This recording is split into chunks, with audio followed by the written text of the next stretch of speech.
ሰላምና ጤናን ፍቅርን በረከትን ያድልኝ ክብራትና ክብራን የሣድስ ቤተሰቦቼ በድጋሚ ተገናኝተናል። ያላችሁት በሣድስ የሁለተኛው ቻናል ላይ ነው። እንግዲህ በጣም የሚገራርሙ መረጃዎችን አዘጋጅቼላችኋለሁ። አንደኛው መረጃ እንግዲህ ኢትዮጵያ ሰቀለች የሚለው ቃል በጣም ደስ ብሎኛልና ድሮ ልጆች ሆነን በትምህርት ቤት የሰቀለ ተማሪ እንደዚህ ይባላልና ውጤት የሚገርም ውጤት ሲያመጣ ሰው ሰቀለ ይባላልና የሚገርም ነገር ኢትዮጵያ ሰቅላለች። ይሄ ጉዳይ ኢትዮጵያ የሰቀለችበት ወይም ማክሲማይዝ ያደረገችው በጣም የሚገርም መረጃ ተሰምቷል። በሱ ዙሪያ ላይ ነግራቸዋለሁ። ምክንያቱም ኢትዮጵያዬ ሀገሬ ናት፣ ወዳታለሁ። ማንም ይስራ ማንም ምንም ውጤት ያምጣ፣ ነገር ግን ውጤቱ የኢትዮጵያውያን ነው። ምክንያቱም ዛሬ ላይ የሰራ ሰው ነገ ይቺን ሀገር ጥሎ ይሄዳል። ምክንያቱም ለዘላለም መኖር የሚችለው እግዚአብሔር ብቻ ነው። ማንኛውም ስኬታማ ስራ የሰራ አንድ ኢትዮጵያን የተመለከተ ሰው ሰርቶላት ለኢትዮጵያ ሰርቶ ነው የሚሞተው ከምድር ላይ። ኢትዮጵያውያን ግን ስኬታቸው ይቀጥላል ማለት ነው። ስለዚህ በጣም የሚገርም ነገር ተሰምቷል። እሱን በዚህኛው አእምሮ ምግብ ላይ ያሰማቸዋለሁ። በሌላኛው በጣም የሚገርመው ከሰው አንጎል ወደ ሌላ ሰው አንጎል አንደኛ በዋይፋይ ማገናኘት ላይ እየሰሩ ያሉት ነገር በጣም አደገኛ ነው። በዋይፋይ የማገናኘት የአንድን ሰው አንጎል ከሌላ ሰው አንጎል ጋር በዋይፋይ የማገናኘት በብሉቱዝ የማገናኘት ስራ እየተሰራ ነው። ይሄ እንግዲህ ከኔ አንጎል ወደ አንተ ወይ ወደ አንቺ አንጎል ላይ ያነበብኩትን መጽሐፍ እንደ መላክ ማለት ነው። ስለዚህ ልክ እኔ ያነበብኩትን የተረዳሁትን መጽሐፍ አንጎልሽ ላይ ያለውን ብሉቱዝ ክፈችልኝ ይላለሁ። ከዛ መጽሐፉን ልክልሻለሁ። ያንን መጽሐፍ ገልጠህ ለምን እንደሆነ አታውቅም፣ ያን ሁሉ ዕውቀት አንጎል ውስጥ ዝርግፍ ብሎ እንድታውቀው ያደርጋል ማለት ነው። እና ይሄ በጣም በጣም አደገኛ ቴክኖሎጂ ነው። ከዛ ጋር ተያይዞ የተነሳ ያለ ሌላው አንደኛው ቴክኖሎጂ ደግሞ የሰው ሐሳብ ጠለፋ ነው። ማለትም በአንቺ አእምሮ ውስጥ በአንቺ አንጎል ውስጥ ያሉትን መረጃዎች በአእምሮሽ ውስጥ ያሉት መረጃዎች ምስጢሮችን ለማንም መንገር ማትፈልጊው ለማንም መናገር ማውራት ማትፈልገውን ሐሳብህን ተጠልፎ ወደ ኮምፒውተር ላይ ተገልብጦ የሆኑ ሰዎች ምን ቀጥሎ ምን እያሰብክና በአእምሮ ውስጥ ምን ሐሳብ እንዳለ ለማወቅ እየተሰራ ያለበት ነገር ነው ማለት ነው። በጣም በጣም በጣም አደገኛ ቴክኖሎጂዎች ናቸው። እነዚህም በተመለከተ ዓለም አደገኛ ደረጃ ላይ ደርሷል። ውድ ቤተሰቦቼ በጣም የሚገርም ደረጃ ይሄንን ለስለላ እየተጠቀሙት ነው እየተባለ እየተነገረ ነው ያለው። ስለዚህ ብዙ ሰዎች ሐሳባቸው ይጠፋባቸዋል። እያሰቡ እያሰላሰሉ ያሉት ነገር የሚጠፋበትን ሲክሬት ምን እንደሆነ ሊታወቅ ይገባል። እና ዓለማችን በጣም ወደ ከባድ ክፋት ውስጥ እየገባች ያለችበት ጊዜ ነው። ይህንንም ጊዜ ደግሞ በጣም በጥበብና በማስተዋል መዋጀት ይፈልጋል ማለት ነው። ሌላ ግን አንድ መጨረሻ መጠቆም ያለብኝ ነገር አለ። በለንደን በሚገርማችሁ ደረጃ የመቃብር ቦታ እጥረት ተከስቷል እና በዚህም የተነሳ የቆዩ መቃብሮች ወይም ከዚህ በፊት የነበሩ መቃብሮችን መልሶ የመጠቀም ወይም ደግሞ መልሶ የመከራየት ስርዓት እንዲዘረጋ ተብሎ ሕግ ወጥቷል። ይሄን ስትረዱ አሁን ዓለማችን ያለችበትን ቦታ ላይ ነው በደንብ የምታዩትና መልሶ ለመጠቀም የሚያስችለው ነገር የ75 ዓመት ገደብ ሕግን በተመለከተ የሚያሳይ ነው እየተባለ ነው። እንደ የለንደን ከተማ መቃብር ያሉ አንዳንድ ቦታዎች ከ75 ዓመታት በላይ እድሜ እንደሆናቸው ይነገራል።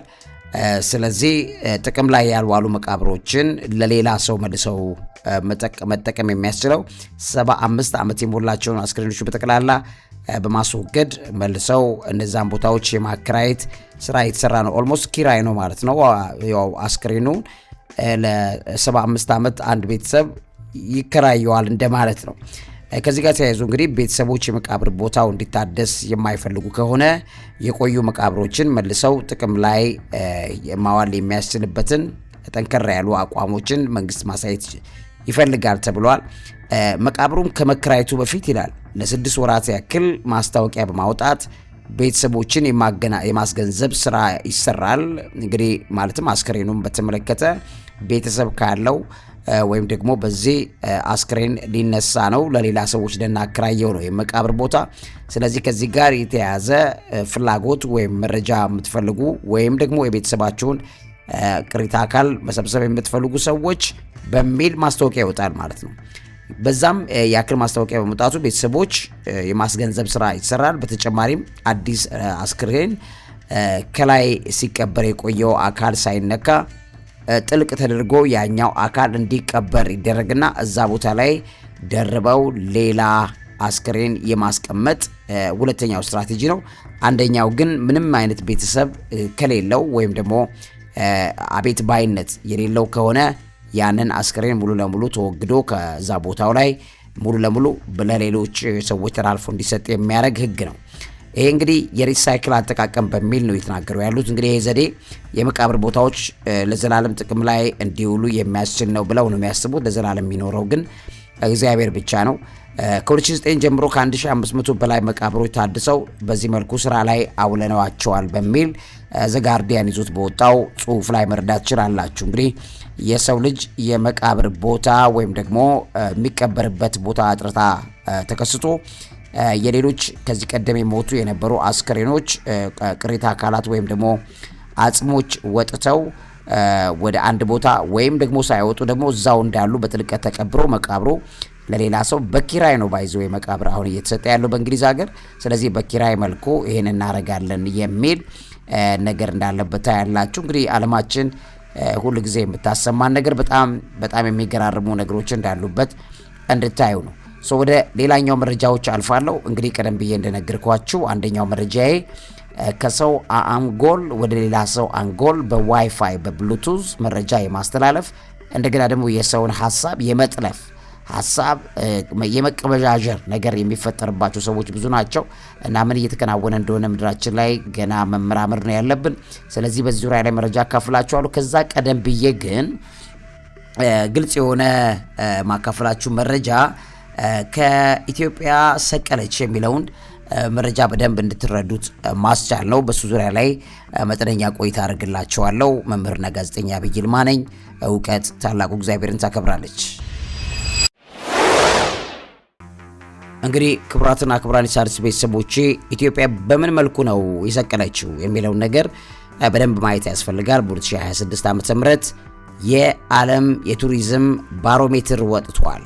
በሚገርም ደረጃ ኢትዮጵያ በዓለም ላይ በፍጥነት እያደጉ ካሉ የቱሪዝም መዳረሻዎች አንዷ በሚል ክብር ተሰጥቷታል። በጣም ነው ደስ ያለኝ እኔ ምክንያቱም በጦርነት የታመሰች ሀገር በብዙ ጦርነትና ብዙ ችግር ውስጥ ያለች ሀገር ቱሪዝም እንደገና ከፍ ብሏል ሲባል ልቤ በጣም ነው ደስ የሚለው። ምክንያቱም ለህዝቡ ውድ ቤተሰቦች ህዝቡ በጣም ያሳዝናል። ህዝቡ በጣም አንጀት ይበላል እና እኛም ሀገር ጥለን ኢትዮጵያ ውስጥ ከኢትዮጵያ ውጪ መሄድ የማንፈልግበት ዋነኛው ምክንያት ለህዝቡ እናስፈልገዋለን ብለን እንጂ ብዙ ሰዎች ጥለው ሄደዋል ኢትዮጵያን ማለት ነው ውድ ቤተሰቦቼ። እና እኔ ግን ህዝቡ በጣም አንጀቴን ይበላኛል። የሆነ ነገር አደገ ሲባል የህዝቡን ነው ማየው ፖለቲከኛ የለኝም። ፖለቲከኛ ሲጀምር ነው አልወድምም አላምንምም። እኔ ማምነው ወደው ጌታችን ኢየሱስን ብቻ ነው። ሌላ ማምነው አካል የለኝም። ግን ለኢትዮጵያ አንድ ነገር ሆነላት ሲባል ልቤ በጣም ይዘለው ዋነኛው ምክንያት ህዝቡ ስለሚያሳዝነኝ ነው። ለህዝቡ አይደርስም ብለን ብናስብ እንኳን እንደው በሆነ ነገር ሆኖ ይደርሳል። የሚገርማችሁ አሁን አዲስ አበባ ውስጥ ከፍተኛ የቱሪዝም እንቅስቃሴ እየታየ ነው ባለፉት ዓመታት። እኔ እንኳን ምስክር ነኝ። እና አልጋ ቤቶች አከራዮች የአልጋ የሚያከራዩ እንደገናም አልጋ ላይ የሚያነጥፉ ይሄ የጽዳት ሰራተኞች ምናምን ከሆቴሉ ተጨማሪ ጽዳት ሰራተኞች በየሆቴሉ ይቀጥራሉ። እና ለምን ሲባል ትንሽም ብትሆን የምትገባው ነገር ለህዝቡ ይጠቅማል። ውድ ቤተሰቦቼ በየዋህነትና በቅንነት ነው ይሄን ልንረዳው። ከፖለቲካ ጋር ብቻ አይደለም ማያያዝ ያለብንና እኔ በጣም ደስ ብሎኛል። አንድ ሆቴል ላይ የምትሰራ የጽዳት ሰራተኛ እኛ ባለንበት ስፍራ አካባቢ የምትኖር ናትና በአቀንሰዋት ነበረ። ከዛሬ 4 ዓመት አካባቢ እንደዚህ በጣም በከፍተኛ ሁኔታ ችግር በተከሰተ ሰዓት ላይ ቀንሰዋት ነበረ። ከሆነ ጊዜ በኋላ ግን አሁን በቅርቡ ተቀጥራ ተመልሳ ሌላ እዛው የሆቴሉ ሆኖ ሌላ ብራንች ላይ ተስፋፍቶ ሆቴሉ ሌላ ብራንች ጨምሮ እዛ ላይ እሷን ወስደው ቀጠሯት ማለት ነው። ለምንድን ነው እንዴት ስራ አገኘ ስላት፣ አዎ ተመልሼ እኮ ገባው። አሁንማ ፈረንጆች ይመጣሉ፣ እንትኖች ይመጣሉ፣ አፍሪካዎች ይመጣሉ አለች። ያው ኢትዮጵያም አፍሪካ ናትና ይመጣሉ አለችኝ እና ደስ አለኝ። የዚችን ነፍስ ህይወት ትንሽዬ ነገር እንኳን የሚንቀሳቀስ ከሆነ yes of course በሌሎች ጉዳዮች ላይ በብዙ መልኩ የሚያበሳጨን ብዙ ነገር አለ። ግን ጥቂት ብርሃኗን ደግሞ አንሸፍናትም አናጠፋትም። ውድ ቤተሰቦቼና እኔ ያን ልቤ ውስጥ ያ ነው የሚንገበገበው። የቱሪዝም ፍሰት እድገት በ2026 ዓ.ም በዓለም የቱሪዝም ባሮሜትር መሰረት ኢትዮጵያ በዓለም ላይ በፍጥነት እያደጉ ካሉ የቱሪዝም መዳረሻዎች ሆና ተመድባለች የሚለውን ነገር ስሰማ በጣም ነው ደስ ያለኝ። የቱሪዝም ፍሰት እድገትን በተመለከተ በ2025 ዓ.ም ወደ ሀገሪቱ የገቡ የውጭ ሀገር ቱሪስቶች ቁጥር በ15 በመቶ ጭማሪ እንዳሳየ የዚሁ የሲኤንኤን ዘገባ ያሳያል። ከዛ ጋር ተያይዞ እንግዲህ ከፍተኛ የገቢ እድገትን በተመለከተም እንደዚሁ ሪፖርቱ ወጥቷል። በ2018 የኢትዮጵያ ቱሪዝም ዘርፍ ከ48.6 በመቶ ገደማ በወቅቱ በዓለም ፈጣን እድገት ያስመዘገበ ሀገር ሆኗል በሚል ተነግሯል። እና የውጭ ሀገር ምንዛሬ ገቢን በተመለከተ በ2025 የመጀመሪያ ሩብ ዓመት ብቻ ኢትዮጵያ ከቱሪዝም ዘርፍ 1.4 ቢሊዮን ዶላር የውጭ ምንዛሬ ማግኘት እንደቻለች ሪፖርቱ ያሳያል። ኢትዮጵያ እንግዲህ ልብ በሉ ቤተሰቦቼ 11 በዩኔስኮ የተመዘገቡ ቅርሶች ያሏት ሀገር ናት። ይህም በአፍሪካ ቀዳሚ ሀገር ያደርጋታል። ከዚህ ጋርም ተያይዞ 11 ዩኔስኮ የተመዘገቡ ቅርሶችን ለመጎብኘት የውጭ ሀገር ዜጎች ሀገሪቱ ሰላም ብትሆን በአማራ ክልል ላይ በትግራይ ክልል የነበሩት የቱሪዝም ፍሰት እንግዲህ ልብ በሉ ቤተሰቦቼ የዛን ጊዜ ዶላር ብዙም ጥቅሙ በማይታወቅበት ጊዜ ነው። አሁን ግን ጥቅሙ በታወቀበት ጊዜ ሰሜኑ ኢትዮጵያ ክፍል ሰላም ቢሆን ዓለም ላይ ያለው የቱሪዝም መስህብ ኢትዮጵያ አንደኛ ነበር የምትሆነው። በጣም ይቆጨኛል። በቃ በጣም እና ግን ብርሃን መታየቱ ራሱ ቀላል አይደለም። 11 በዩኔስኮ የተመዘገቡ ቅርሶች ያላት ኢትዮጵያ ከዚህ ጋር ተያይዞ በጣም ትልቅ እገዛ ያደረገው የኢትዮጵያ አየር መንገድ እንደሆነ ተነግሯል። በሪፖርቱ ላይ በ2024/25 በጀት ዓመት ከ19 ሚሊዮን በላይ መንገደኞችን በማጓጓዝ ለዘርፉ በጣም ትልቅ እገዛ አድርጓል ተብሏል። እንደገናም ደግሞ የሆቴል ኢንቨስትመንት ኢትዮጵያ ውስጥ በአፍሪካ አዳዲስ ሰንሰለት ሆቴሎች በመገንባት 4ኛ ደረጃ ላይ ተገኝታለች ተብሎ እንደዚሁ ሪፖርቱ ያሳያል። በ2025 ቪዚት ኢትዮጵያ ዲጂታል ፕላትፎርም የተጀመረበት ነገርም ትልቅ የቱሪስት መዳረሻ አስተሳሰብ ላይ ትልቅ ስራ ተሰርቷል በሚል ሪፖርቱ ያሳያል። እንደገና ደግሞ ኢትዮጵያ የሰው ልጅ መገኛ በመሆኗ እንደ ሉሲ ያሉ ቅሪተ አካላትን የሰው ልጅ እንግዲህ ይሄው በሌላው ዓለም ላይ እንደሰማችሁት እኛ ከእንስሳ ነው ከአውሬ ነው ከዝንጀሮ ነው የመጣ ነው የሚለው ኢቮሉሽን ትምህርት እያደገ በመምጣቱ የተነሳ ልብ በሉ እናታችንን እናያለን ብለው ሉሲን ለማየት ወደ ኢትዮጵያ ይጎርፋሉ። እኔ በጣም ነው የሰው ልጅ የአእምሮ ውድቀቱ የሚያሳዝነኝ። ግን ሉሲ ራሷ ቀላል ውለታ አልዋለች በዚህ ተቀምጣ ማለት ነው። በጣም የላሊበላ ውቅር አብያተ ክርስቲያናት ላይ የአክሱም ሐውልቶች የጎንደር ፋሲለደስ ከዚህ ቀደም ከነበረው ከጦርነቱ ሰዓት ከነበረው ይልቅ አሁን ላይ ያለው የጎብኚዎች ቁጥር የበዛለት ነው በሚል ሪፖርቱ ያሳያል። ከዛ ውጪ አዲስ አበባ የአፍሪካ ህብረትና የተባበሩት መንግስታት መቀመጫና ዲፕሎማቲክ ሲቲ መሆኗ ለኮንፈረንስ ቱሪዝም በጣም ትልቅ እድል ፈጥሯል በሚል ሪፖርቱ ያሳያል። ከዛ ውጪ እንደ ኦንላይን ቪዛዎች አይነት ደግሞ ይሄም ገዛ አድርጓል። ሌሎች ዝርዝር ነገሮች አሉ መንግስት ለራሱ ፐርፐዝ የሚጠቀማቸው እሱን እዚህ ላይ አልጠቀስኩላችሁ።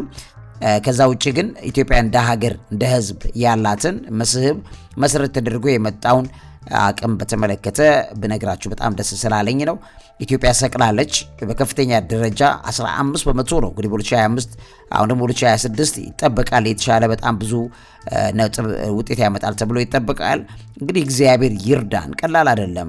ታክሲዎች እነዚህ ከተማ ውስጥ ያሉ ራይዶች የሚያገኙት ጥቅም እንዳይመስላችሁ ከዚህ ጋር ተያይዞ በማስጎብኘት ብቻ ከተማ ውስጥ ማለት ነው። ውድ ቤተሰቦቼና ጥቂትም ብትሆን ለሀገር ህዝብ ከጠቀማት እኔ እግዚአብሔርን እጅግ በጣም አመሰግነዋለሁ። ይሄንን መረጃ ስለሰማው ላካፍላችሁ ብዬ ነው።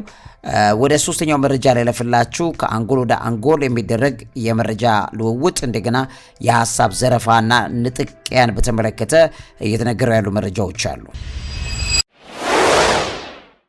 እንግዲህ ክቡራትና ክቡራን የሣድስ ቤተሰቦቼ አሁን በያዝነው በ2026 ላይ የሰው ልጅ አስተሳሰብን እንግዲህ በቀጥታ ከራስ ቅል ወይም ከብሬን የማንበብ ወይ ሃክ የማድረግ ቴክኖሎጂ በከፍተኛ ሁኔታ እድገት እያሳየ ያለበት ነገር ነው እየተባለ እየተነገረ ይገኛል።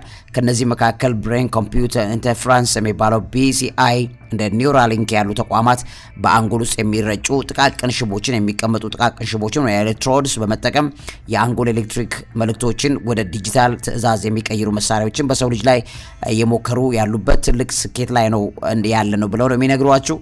ማይንድ ካፕሽኒንግ የሚባል የአስተሳሰብ ትርጓሜን አሰጣጥ በተመለከተ የሚሰሩ ማሽኖች በቅርብ የወጡ 2025 እና 26 ጥናቶች እንደሚያሳዩት ኤአይን በመጠቀም የአንጎል ኤፍኤምአርአይ የሚባሉ ማግኔቲክ ሬዞናንስ ኢሜጂንግ ሞገዶችን በሰውየው አንጎል ውስጥ ያሉትን እርግብግቢቶች ወደ ጽሁፍ የሚቀይር ቴክኖሎጂ ማይንድ ካፕሽኒንግ የሚባል እስከ 70% ያክል ትክክለኛ መረጃ መስጠት እንደጀመረ እየተነገረ ነው። ስለዚህ ታማሚው ለምሳሌ በስትሮክ ምክንያት መናገር፣ ማውራት፣ መንቀሳቀስ ባይችል ከአንጎሉ ላይ የሚወጣውን ሐሳብ ወደ ጽሁፍ ተቀይሮ ወደ ማንበብ እንደገና እንዲነበብ በማድረግ ወይም ከጽሁፉ ደግሞ እንደተመልሶ ወደ ድምጽ እንዲቀየር በማድረግ ሰውየው መናገር የማይችለውን እንዲናገር የማድረግ አይነት ቴክኖሎጂ ማለት ነው።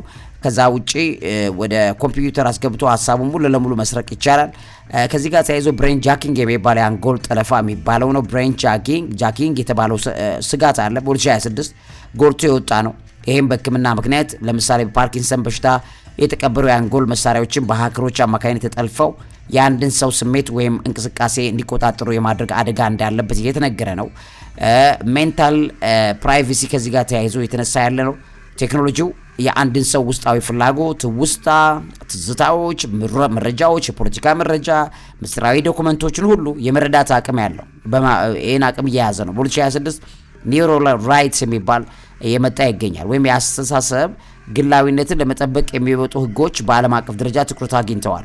የሰውየውን ሀሳብ የመስረቅ ነገር እየተከሰተ ስላለ ማለት ነው። እና ይሄ ቴክኖሎጂ በዋናነት ለአካል ጉዳተኞች ሀሳባቸውን ብቻ ኮምፒውተር ላይ እንዲያጽፉ ያው መንቀሳቀስ ያልቻለ መናገር ያልቻለ ሰው ወደ ኮምፒውተር ሀሳቡ መጥቶ በኮምፒውተር ላይ በጽሁፍ ተጽፎ እኛ ማንበብ ወይም ደግሞ የተጻፈውን ደግሞ ወደ ድምጽ ተቀይሮ መስማት እንድንችል የሚያደርግ ነው።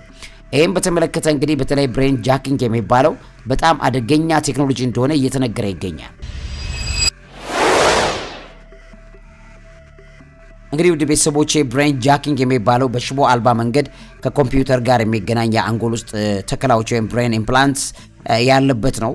የሳይበር ደህንነት ስጋትን የሚያመላክት በጣም አደገኛ ቴክኖሎጂ የሆነ እንዳለ እየተነገረ ነው ያለው።